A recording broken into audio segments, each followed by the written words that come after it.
If you knew what it was that helped you with your arousal, how much more confident would you be in the bedroom? How much more willing would you be to engage with your partner and have those positive sexual experiences that reinforce wanting more positive sexual experiences, thus leading to a stronger and closer bond with your spouse and a tighter and more real, alive, and passionate marriage?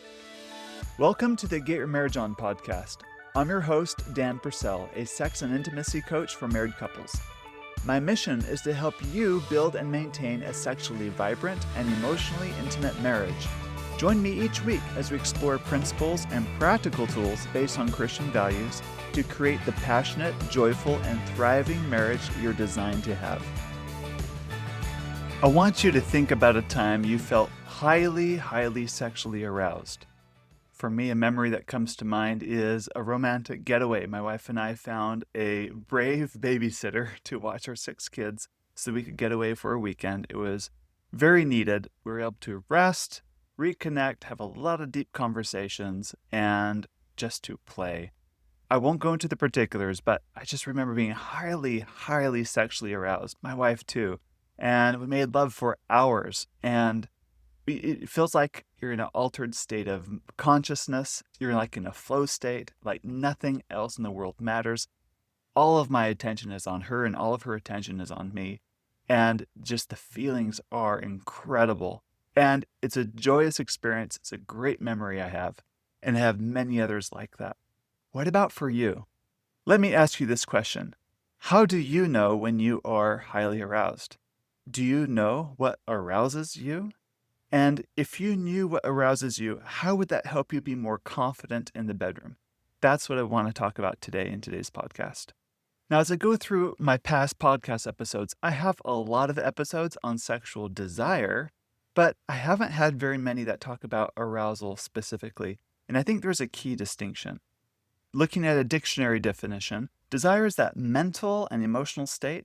That's a state of like sexual feeling, sexual longing, or like sexual appetite or libido. It's like the motivation side, like, yeah, I want to do this, I want to engage in this.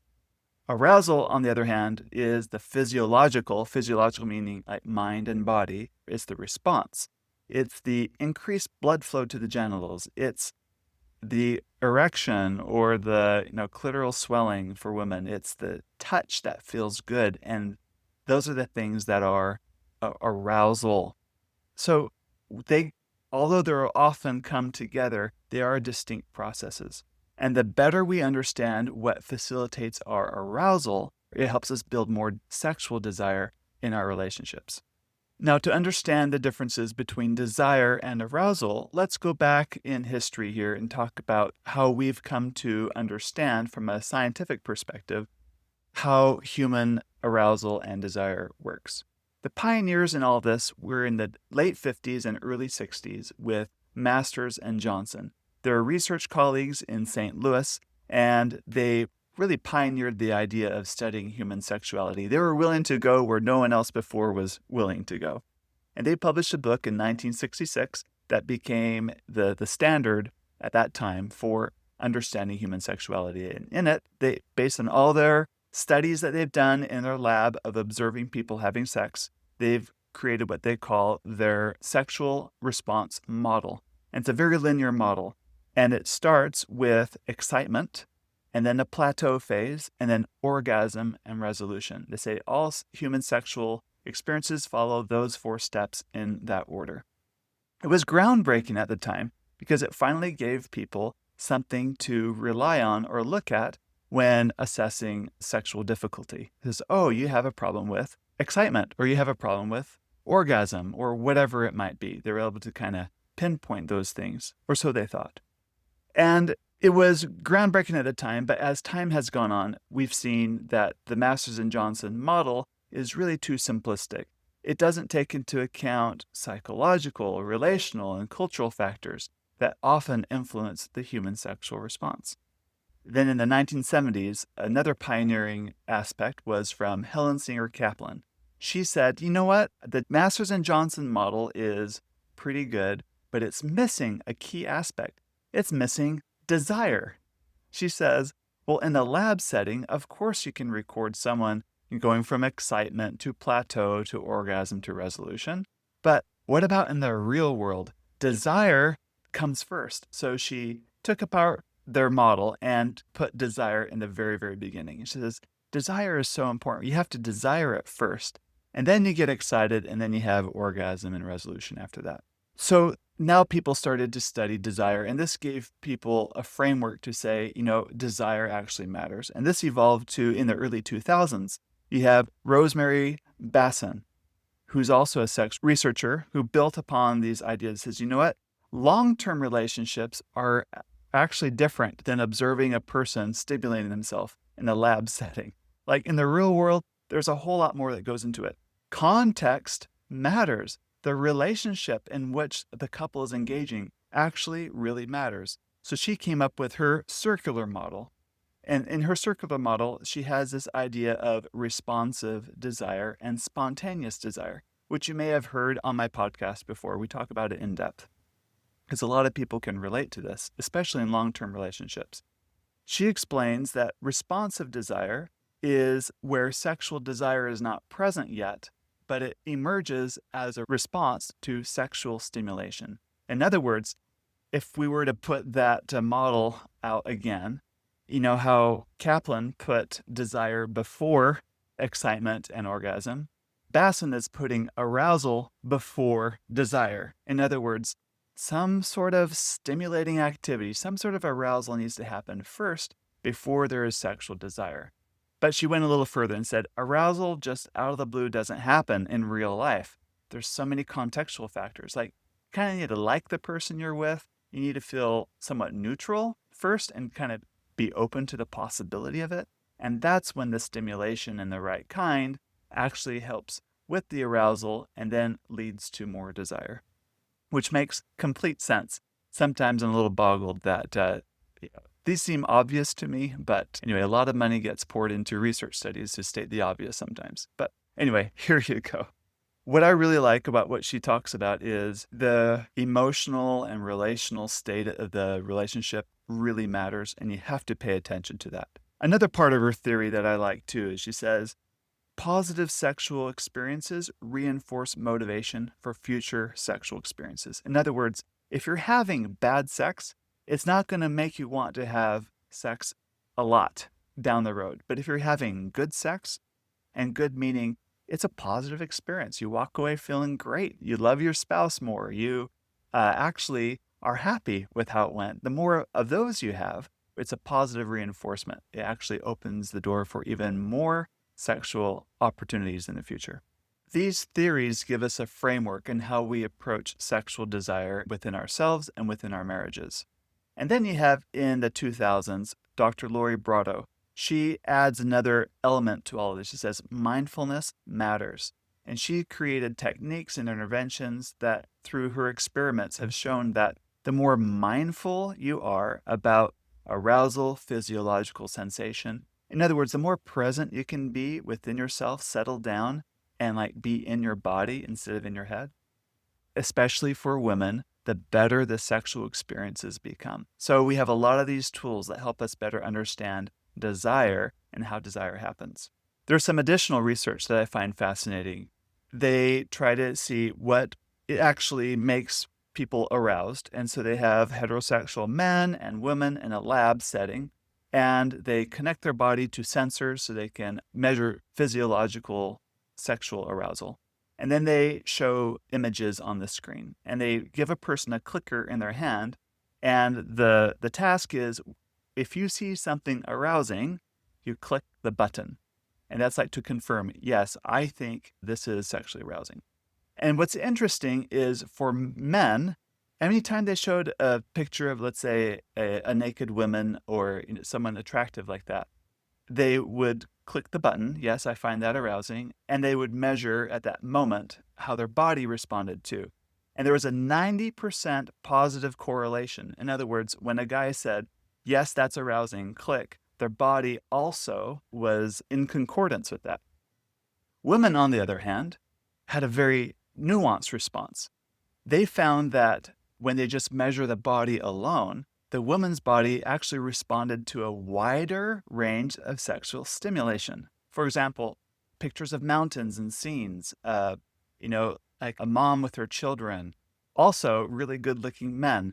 Their body would also respond positively for sexual arousal. But the clicker didn't go off as often. In fact, the researchers said there was a 50% concordance between what the woman's mind said it is arousing and what the body says. In other words, they agree half the time. Now, I don't believe this is a bug. I think it's a feature. And it just goes to show how important context is, especially for women when it comes to sexual desire. Think about it from an evolutionary biology standpoint. Think about it this way. In general, between the sexes, men are larger, they're stronger, and in a sexual situation, women are more vulnerable. And if you think about the missionary position, he's on top, he can pin her down. Also, if you're thinking about what the result is of a sexual experience, 6 minutes for him can equal 9 months of pregnancy for her plus 18 years of child rearing. So there's a lot more at stake, a lot more at risk for women when it comes to engaging sexually. Also, women have a higher chance of contracting a sexually transmitted infection compared to men, just because of anatomy and biology. So, if you were an evolutionary scientist, you might conclude that these reasons why contextual matters matter so much more to women make perfect sense, because if she is going to have sex with a man, she needs to make sure that this is someone that she can trust and, a guy that's going to stick around for a while and actually be a partner in life with her. So anything you do in your marriage that builds that stronger emotional connection as a foundation, it's good for the whole marriage when that happens. It makes complete sense. And from a religious standpoint, I believe this is also a feature. Wouldn't God design men and women such that if sex is to be bonding between a husband and wife, there will be those contextual elements that also facilitate things that matter greatly to building a great marriage. And I'm talking about things like humility, trust, being honest, being faithful, being a good listener, being strong when it's time to be strong, and meek when it's time to be meek. All of those factors kind of are not natural. They're things that we must grow into as an individual. And a good sexual relationship invites us to always go to our next level of who we are spiritually, so that we become more Christ-like in our relationship, and that facilitates our sexual development as well. In our private Facebook group titled Christian Couples Improving Sex and Intimacy in Marriage, you should look us up if you're not a member of our Facebook group. I'll add the link to the show notes below. I asked the group, how do you know when you're aroused? Fill in the blank. I know I am aroused when blank. And for a lot of the men, they responded, I know I am aroused when I feel an erection. I see my wife undress, or those sorts of things. They feel, again, that arousal in response to the desire to be with them. And for women, it was interesting. It was kind of the opposite. In general, they're saying, they talk about the relationship cues, the context things. And yes, they do feel I feel like my genitals swelling. I feel like I want to touch myself, or I want to be touched on my genitals, and so on. And those are all important things, but it's just interesting to note how much contextual cues really matter to women. So if you want more arousal in your marriage, focus on emotional closeness, focus on pleasurable touch, and focus on using your mind. Is there a fantasy or a mental image or a theme that you can recall, that you can kind of put some attention on, that facilitates your sexual attention, that sexual arousal process within yourself? And if you don't know what it is, I encourage you to take the time to figure out, what is it exactly that helps me feel more aroused in life? Now that we've discussed the science and the research behind sexual arousal and how it's linked to desire, now I want to talk about building sexual confidence. Again, if you knew what it was that helped you with your arousal, in other words, assuming the context in your relationship is great, what are the things? Is it the physical, relational, or psychological things you can incorporate into your life that will facilitate more arousal to create more desire in your relationship? What would it be? And if you knew those things, how much more confident would you be in the bedroom? How much more willing would you be to engage with your partner and have those positive sexual experiences that reinforce wanting more positive sexual experiences, thus leading to a stronger and closer bond with your spouse and a tighter and more real, alive, and passionate marriage? And this is why I want to invite you to join our virtual getaway that we're hosting at the end of this month, September 26th and 27th. And don't worry, if you can't attend live, register anyway. You'll get a copy of all the recordings and all the material, and you have until the end of the year, to the end of 2025, to pick another weekend of your own to do your own virtual getaway. Now, a virtual getaway is this. My wife and I and a few special guests and experts will be joining you live, and it starts Friday night, 7 p.m. Mountain Time. And again, Saturday morning, 10 a.m., and then Saturday night, 7 p.m. So we meet in 3 sessions, and each session builds on the previous one. We will give you sexy homework, and each session is about an hour, hour and a half long. We do a deep dive into an area in your marriage to help you discover the anatomy of arousal and how arousal is facilitated in your marriage. We'll give you exercises that involve pleasurable touch. We'll give you exercises that involve mental stimulation, some fantasy play. We are even bringing in a special guest, and we're so excited about this, to teach a lap dance. Now, this is great for beginners or for the more advanced couple. It's a way for you to express desire in a very embodied form. And you're not on camera, don't worry. We're teaching this to you. And not only that, but we're also giving you a music playlist that you can use on your own to, kind of set the mood. This is all about incorporating healthy arousal into your relationship that leads to more desire. Now, this is an amazing getaway experience because you get expert instruction from myself, you get expert instruction from my team, and you're going to do a deep dive into an area of your marriage that could actually help facilitate more arousal in the future. Besides, I highly encourage you to get a babysitter and go have a weekend getaway yourself, or send the kids to grandma's house so you have the whole house to yourself, and to really dedicate this time and make it a getaway for you and your spouse to experience high levels of arousal together. Not only do you get those 3 sessions of expert instruction, but we also are throwing in a ton of bonuses. So the first bonus you get is that lap dance tutorial. It's the video, it's choreographed for you, and we give you a music playlist, and it's going to be fantastic. The second bonus we give you is our sexploration list. And it is a guide that we've developed as a team and that we keep updated. And it has over 250 prompts that facilitate discussions and spark ideas on how to bring more arousal into your marriage. This is like a yes, no, maybe list full of over 250 sexual behaviors and ideas that you might want to incorporate into your marriage, or they might want to discuss, and this alone can be a very arousing and stimulating discussion. The next bonus you get is a movie list. Now, movies are a great way to add some romance, to give you those romantic and sexual feelings.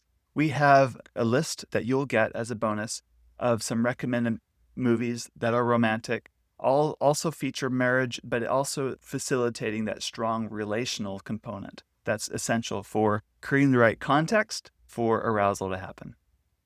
We also are going to give you as a bonus a role play scenario, and we've partnered with our friends at Faithful Fling. Now, role play isn't that scary. It's about taking what you usually do as a couple, but just swapping roles. It's I'm still Dan, my wife is still Emily, but we're experiencing each other kind of in a different light. We're taking a different stance to the way we play. And we'll give you a specific script that's laid out for you on exactly how to do that, and it's going to be really fun. The 5th bonus you get is our After Dark role play instruction. And this is something you can watch in your own time. It's about an hour long, and it's an in-depth guide on how to incorporate role play into your marriage. And the reason why role play, I believe, is important is it helps facilitate that psychological arousal. All right, my friends, if you're listening to this podcast episode and you're saying, yeah, I want some time away with just my spouse where we can really focus on our arousal and understanding and really dialing that in more. Or you might be asking yourself, I really want an experience with my spouse where we try different things that we normally do. Or you might be saying, I would really like to be more confident with myself in the bedroom. I want to know what turns me on better. Then this is exactly what you need. So the link is in the show notes below, or head over to getyourmarriageon.com website and click events. And then you'll find all the details about our Anatomy of Arousal virtual getaway there. In conclusion, I believe sex is such an important part of marriage, and it's definitely an area that cannot be neglected if you want a happy and joyful marriage long term. It facilitates our growth, it facilitates our spiritual development, as well as our physical and relational development. And learning how to do it well is definitely money well spent. It's definitely time well spent. It's a great investment because it yields a high return on happiness.